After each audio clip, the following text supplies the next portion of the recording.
दोस्तों, West Indies के खिलाफ दूसरे टेस्ट मैच के पहले दिन ही मरते मरते बचे टीम इंडिया के कप्तान और तूफानी बल्लेबाज शुभमन गिल। उनको इतनी खतरनाक चोट आई कि लड़खड़ाकर जमीन पर गिर पड़े। गिल को बचाने के लिए बीच मैदान पर दौड़ पड़े डॉक्टरों की टीम आनन फानन में उन्हें तुरंत मेडिकल चेकअप के लिए ले गए। गिल के इस खौफनाक इंजरी से टीम इंडिया को लगा तगड़ा झटका। तो दोस्तों, आखिर कैसे शुभमन गिल के साथ इंडीज के खिलाफ दूसरे टेस्ट मैच में ही इतना दर्दनाक हादसा हो गया? शुभमन गिल की स्थिति अभी कैसी है और क्या वह दोबारा से क्रिकेट खेलने लायक बचे हैं या फिर नहीं? ये पूरी जानकारी तो हम आपको इस वीडियो में ज़रूर बताएंगे।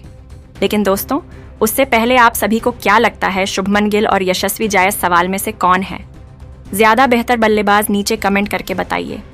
दोस्तों, आपको बता दें कि भारत और वेस्ट इंडीज़ के बीच टेस्ट सीरीज़ का दूसरा मुकाबला दिल्ली के अरुण जेटली स्टेडियम में खेला जा रहा है। इस रोमांचक मुकाबले में शुभमन गिल ने टॉस जीतकर पहले बल्लेबाजी का फैसला किया था। भारतीय बल्लेबाजों ने शानदार प्रदर्शन करते हुए पहले दिन ही दबदबा बना लिया। यशस्वी जायसवाल ने तूफानी बल्लेबाजी करते हुए 173 रन की नाबाद पारी खेली, जिसमें 22 चौके लगाए। उनके साथ केएल राहुल ने 28 रन और साई सुदर्शन ने 87 रनों की शानदार पार्टनरशिप निभाई। जायसवाल और सुदर्शन के बीच दूसरे विकेट के लिए 193 रनों की साझेदारी हुई, जबकि राहुल के आउट होने के बाद शुभमन गिल क्रीज पर उतरे और 20 रनों की नाबाद पारी खेली। भारत ने पहले दिन का खेल समाप्त करते हुए 2 विकेट पर 318 रन बना लिए। जायसवाल का यह टेस्ट करियर का 7वां शतक रहा, जो उन्होंने सिर्फ 145 गेंदों पर पूरा किया।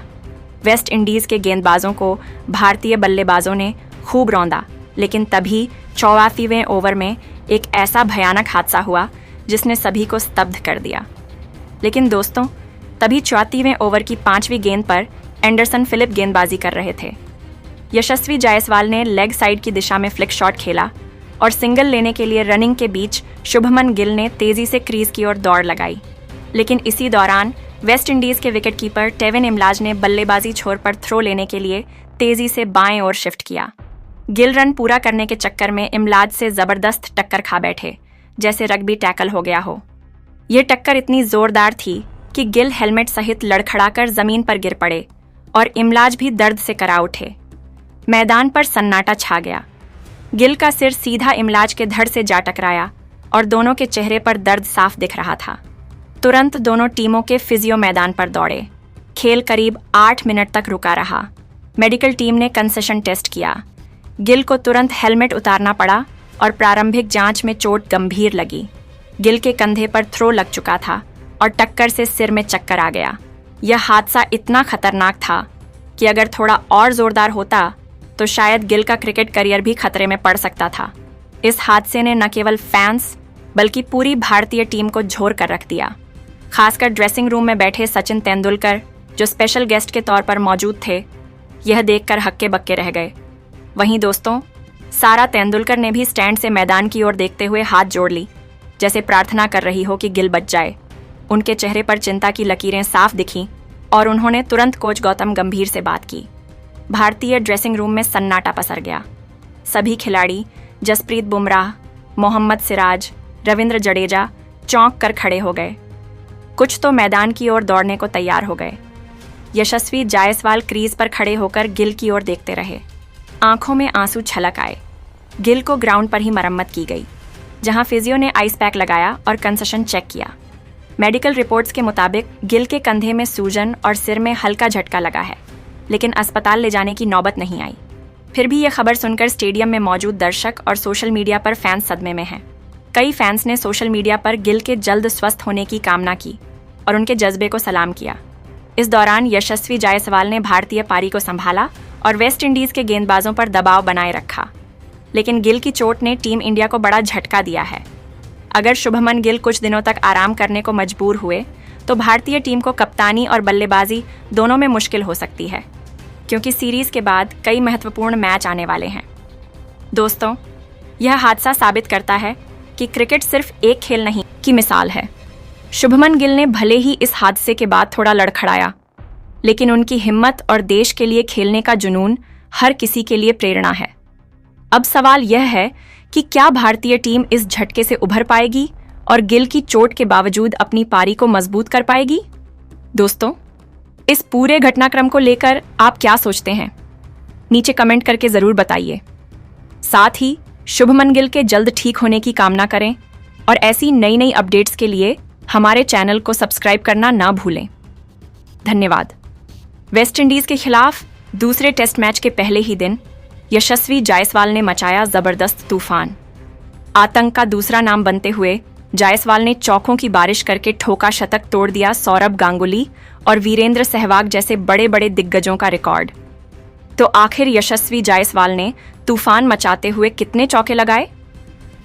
यशस्वी जायसवाल की तूफानी बल्लेबाजी और उनके पूरे रिकॉर्ड को हम आपको इस वीडियो में जरूर दिखाने वाले हैं। लेकिन दोस्तों, उससे पहले यशस्वी जायसवाल और केएल राहुल में से कौन है आपका फेवरेट बल्लेबाज? नीचे कमेंट करके बताइए। दोस्तों, आपको बता दें कि भारत और वेस्ट इंडीज के बीच खेले जा रहे इस दूसरे टेस्ट मैच में पहले दिन भारत ने अपनी पकड़ मजबूत कर ली है। टॉस जीतकर पहले बल्लेबाजी करने का फैसला लिया कप्तान शुभमन गिल ने, जो सही साबित हुआ। अरुण जेटली स्टेडियम की पिच पर बल्लेबाजी करने उतरी भारतीय टीम ने इंडीज के गेंदबाजों को शुरुआत से ही दबाव में डाल दिया। वेस्ट इंडीज की टीम ने पहले टेस्ट में अच्छा प्रदर्शन नहीं किया था, लेकिन यहां वे सुधार की कोशिश में थे। फिर भी भारतीय ओपनर्स यशस्वी जायसवाल और केएल राहुल ने मिलकर एक मजबूत शुरुआत दी। पहले सेशन में ही तूफान मचाते हुए जायसवाल अपने अर्धशतक के बेहद करीब पहुंच गए थे, जबकि साई सुदर्शन ने उनका अच्छा साथ दिया। लेकिन जब दूसरे सेशन का खेल शुरू हुआ तो यशस्वी जायसवाल ने ऐसा तूफान मचाया कि वेस्ट इंडीज के गेंदबाजों को मैदान पर संभलने का मौका तक नहीं मिला। दूसरे सेशन में यशस्वी जायसवाल और साई सुदर्शन ने भारतीय पारी को आगे बढ़ाया। जायसवाल पहले सेशन की तरह ही शानदार लय में नजर आए और उन्होंने इंडीज के गेंदबाजों पर दबाव बनाए रखा।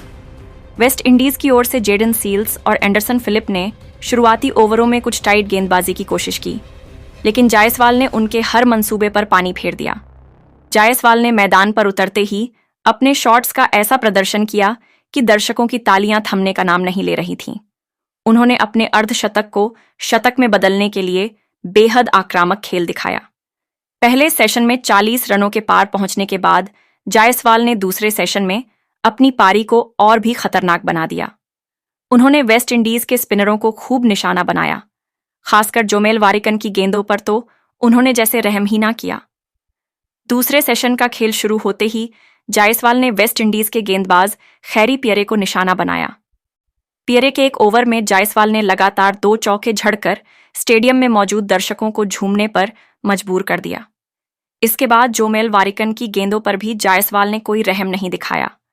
उन्होंने वारिकन की गेंद पर कवर की दिशा में एक शानदार चौका जड़ा, जिसने वेस्ट इंडीज के गेंदबाजों के आत्मविश्वास को पूरी तरह से तोड़ दिया। जायसवाल का यह तूफानी अंदाज देखकर लग रहा था कि वह मैदान के हर कोने में रन बरसाने के मूड में है। जैसे जैसे उनकी पारी आगे बढ़ी, वह और ज्यादा आक्रामक होते गए। उन्होंने सिंगल्स और डबल्स के साथ साथ चौकों की बरसात कर दिया। जायसवाल ने 16 चौकों की मदद से अपना शतक पूरा किया। यह टेस्ट क्रिकेट में उनका 7वां शतक था और इस पारी ने न केवल वेस्ट इंडीज के गेंदबाजों को हक्का बक्का कर दिया, बल्कि भारतीय ड्रेसिंग रूम में भी जश्न का माहौल बना दिया। जायसवाल ने इस शतक के साथ इंटरनेशनल क्रिकेट में अपने 3000 रन भी पूरे कर लिए। ये कारनामा उन्होंने 71 पारियों में किया, जो भारत के लिए सबसे तेज 3000 रन बनाने वाले दूसरे बल्लेबाज बनने का रिकॉर्ड है। जायसवाल की इस शतकीय पारी का सबसे खास लम्हा तब आया जब उन्होंने जेडन सील्स की गेंद पर कवर ड्राइव लगाकर अपने शतक को पूरा किया। ये शॉट इतना शानदार था कि स्टेडियम में मौजूद हर दर्शक ने खड़े होकर तालियां बजाई। जायसवाल ने इस पारी में न केवल तकनीक का शानदार प्रदर्शन किया, बल्कि अपनी आक्रामकता से यह भी दिखा दिया कि वह किसी भी गेंदबाजी आक्रमण को ध्वस्त करने का दम रखते हैं। उनके साथ साई सुदर्शन ने भी शानदार साथ निभाया और दोनों ने मिलकर भारतीय पारी को 200 रनों के पार पहुंचा दिया। जायसवाल ने सुनील गावस्कर के रिकॉर्ड को तो नहीं तोड़ा, जो 59 पारियों में 3000 रन बना चुके हैं, लेकिन सौरव गांगुली, राहुल द्रविड़ और विराट कोहली जैसे दिग्गजों को पछाड़ दिया। गांगुली ने 74 पारियों में 3000 रन बनाने का यह मुकाम हासिल किया था। जायसवाल की यह पारी न सिर्फ रिकॉर्ड ब्रेकिंग थी, बल्कि युवा बल्लेबाज के रूप में उनकी क्षमता का भी प्रमाण थी। जायसवाल की इस तूफानी बल्लेबाजी ने वेस्ट इंडीज के गेंदबाजों को पूरी तरह से हताश कर जय हिंद, जय भारत, वंदे मातरम